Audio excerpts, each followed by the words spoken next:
নমস্কাৰ বন্ধুসকল, আপোনালোক সকলোৱে জানে যে গভৰ্ণমেণ্ট অফ আছামৰ ফালৰ পৰা office of the director animal husbandry and veterinary ডিপাৰ্টমেণ্টৰ ফালৰ পৰা ইয়াতে 1 বছৰীয়া ভেটেনাৰী কোৰ্ছৰ বাবে ইয়াতে ইতিমধ্যে এপ্লিকেশ্যন লৈ থকা হৈছে, যেটো ভেটেনাৰী ফিল্ড এছিষ্টেণ্টৰ বাবে। আৰু ইয়াতে এপ্লিকেশ্যন কৰোঁতে কোনো ধৰণৰ এপ্লিকেশ্যন ফিজ নালাগে, আপোনালোকৰ ফ্ৰী হয়। টোটেল 200টা সিট ইয়াতে আছে আৰু ইয়াতে জেনেৰেল হৈ আছে 102টা, ইডব্লিউএছৰ বাবে ৰিজাৰ্ভ হৈ আছে 10টা, ওবিচিৰ বাবে 73টা, এছটি প্লেন এৰিয়াৰ বাবে 10টা আৰু এছচিৰ বাবে 5টা, এছটি হিলছ এৰিয়াৰ বাবে পোষ্ট ইয়াতে ৰিজাৰ্ভ নাই। এনেকৈ 200টা পোষ্ট ইয়াতে মুকলি কৰিছে। এজ2 18 বছৰ মিনিমাম আৰু ইয়াতে মেক্সিমাম এজ2 ৰখা হৈছে, ইয়াতে 30 ইয়াৰ্ছ মেক্সিমাম ৰখা হৈছে।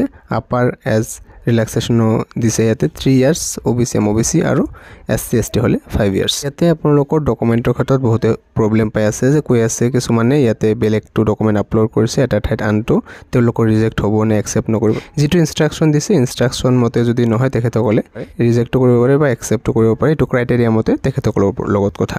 তো চাওক, ফৰ এজ প্ৰুফ HSLC চাৰ্টিফিকেটখন ইয়াতে আপলোড কৰিব দিছে বা এডমিট কাৰ্ড ইয়াতে আপলোড কৰিব দিয়া হৈছে, কৈ দিছে ডাইৰেক্টলি।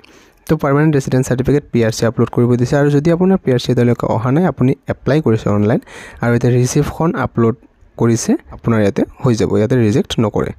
চ' আৰু ইয়াতে এপ্লাই কৰিছে বহুতে PRC ঠাইত, যিটো নন জুডিচিয়েল পেপাৰত তেখেতসকলে বনাইছে বুলি কোৰ্টৰ পৰা, সেইটো একচেপ্ট কৰিব নে নকৰে এইটো কুৱেশ্যন কৰি আছিলে কিছুমানে। চ' এইটো একে কথা, ডিপাৰ্টমেণ্টৰ ফালৰ পৰা যদি একচেপ্ট কৰে তেনেহ'লে কৰিব, বাকী যেতিয়া এডমিট কাৰ্ডটো মুকলি কৰিব বা কল লেটাৰটো মুকলি কৰিব তেতিয়া আপোনালোকে গম পাই যাব।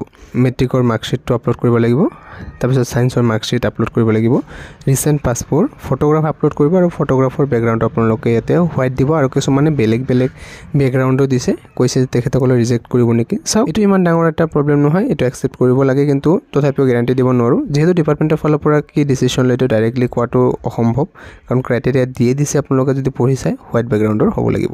স্কেন কপি অফ চিগনেচাৰ ইয়াতে আপলোড কৰিব লাগিব, কাষ্ট চাৰ্টিফিকেট আপলোড কৰিব লাগিব, আৰু যদি EWS কেটেগৰীৰ পৰা হয় তেন্তে আপোনালোকে EWS চাৰ্টিফিকেট ইয়াতে আপলোড কৰিব লাগিব, ফাইনেন্সিয়েল ইয়াৰ 2024-25 বৰ্ষৰ।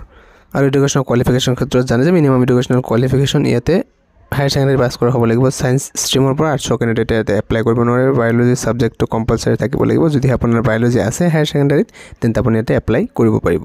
এপ্লাই কৰিব আপোনালোক অফিচিয়েল ৱেবছাইট ahvfa.assam.gov.in, এইটো লিংকত আপোনালোকে এপ্লাই কৰিব লাগিব।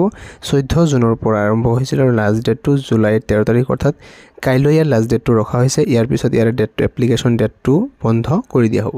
বাকী ইয়াৰ চিলেকশ্যন প্ৰচেছ কেনেকৈ লোৱা হ'ব সেই সম্পৰ্কে মই আগতেও জনাইছোঁ, বহুকেইটা ভিডিঅ'ত এই টপিকত ভিডিঅ' বনাইছিলোঁ। লগতে ইয়াতে আপোনালোকৰ যিটো will have to appear for personal assessment test before the selection committee to be held at the office of the director, এইটো আপোনালোকৰ ক'ত হ'ব, গুৱাহাটী চেনিকুঠি গুৱাহাটীৰ ইয়াতে যিটো এনিমেল হাজবেণ্ডাৰী অফিচ আছে, সেই তাতে ভেটেনাৰী অফিচ আছে, তাতে আপোনালোকৰ ইয়াতে ইণ্টাৰভিউটো লোৱা হ'ব।